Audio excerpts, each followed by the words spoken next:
जय जगन्नाथ नमस्कार। 2025 मसीहा एप्रिल मास किपर रहिबो आपणकर भाग्यफल आसंतु जानिबा। ग्रह चक्र चलन अनुसार जदि आमे देखिबा प्रथमे मेष राशि तो एप्रिल मासरे आपणकर किपर रहिबो राशिफल जानतु। मेष राशि सबु काम रे आग पछ हेबे। आय व्यय प्राय समान रहिबो। चाकरी रे असंतोष एवं वृत्ति रे लाभ हेबो। पारिवारिक तीर्थ भ्रमण जोग एवं महिला पथभ्रष्ट हेबे। गृह निर्माण जोग रहिछि। वृष राशि सबु बेले कार्य व्यस्त रहिबे। आय क्रमे बढ़िबो।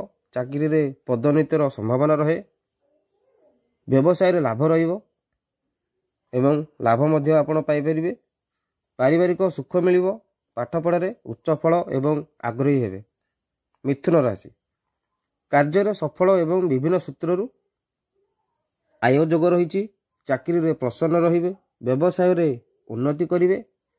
पिला माने पाठ पढ़ा रे उच्च फल पाइबे। बंधु साहाय्य एवं द्रव्य प्राप्ति जोग रहिछि। कर्कट राशि कर्म क्षेत्र रे नाना समस्या देखा देबो। व्यय वृद्धि हेबो। चाकरी रे स्थानांतर और व्यवसाय रे ऋणग्रस्त हेबे। पारिवारिक समस्या जटिल रु जटिलतर हेबो। नारी माने विद्रोह करिवे। सिंह राशि कर्महानि और दुश्चिंता देखा देबो। आय ठारू व्यय बढ़ी जीवो। चाकरी रे असंतोष रहिबो। वृत्ति रे लाभ कमी जीवो। पारिवारिक जीवन रे जंजाल सृष्टि हेबो। नारी माने दुर्बल मनोभाव रहिबे। कन्या राशि कौशल द्वारा सबु कार्य करी सफल हेबे। शरीर सुस्थ। आय वृद्धि। चाकरी रे दक्षता और व्यवसाय रे आगे जीवे। पारिवारिक सुख लाभ करिवे। पिला माने परीक्षा रे कृतकार्य हेबे। भल फल आनिबे। तुला राशि बिना बाधारे कार्य आगे जीवे। विभिन्न बाटरे आय वृद्धि पाइबो। चाकरी रे प्राधान्य बढ़िबो।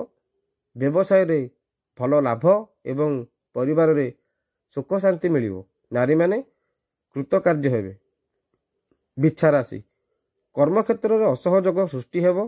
हीनस्ता भाव देखा देबो। चाकरी रे लोक संपर्क हानि एवं व्यवसाय रे मध्यम फल पाइबे।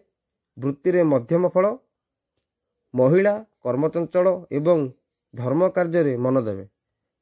धनु राशि सबु क्षेत्र रे चिंता ग्रास करिवो। आय व्यय प्राय समान रहिबो। व्यवसाय रे दूरयात्रा जोग रहिछि। पारिवारिक जीवन रे प्रतिरोध सृष्टि हेबो। नारी माने बंधु मिलन रे व्यस्त रहिबे। मकर राशि कर्म क्षेत्र रे अस्थिरता लागि रहिबो। चाकरी रे अशांति देखा देबो। व्यवसाय रे धार कर्ज वृद्धि पाइबो। पारिवारिक अशांति और द्वंद्व लागि रहिबो। पिला माने पाठ पढ़ा रे उच्च सम्मान पाइबा सहित सुफल पाइबे। कुंभ राशि सबु बेले कार्य व्यस्त रहिबे। देह और मन भल रहिबो। रोजगार बढ़िबो। व्यवसाय रे भल लाभ उठाइबे। पारिवारिक सौख्य लाभ हेबो। पिला माने पाठ पढ़ा रे उन्नति करिवे एवं प्रशंसा पाइबे।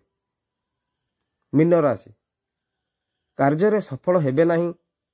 असुस्थता देखा देबो। आय ह्रास पाइबो। चाकरी रे अस्थिरता सृष्टि हेबो। व्यवसाय रे क्षति घटिबो।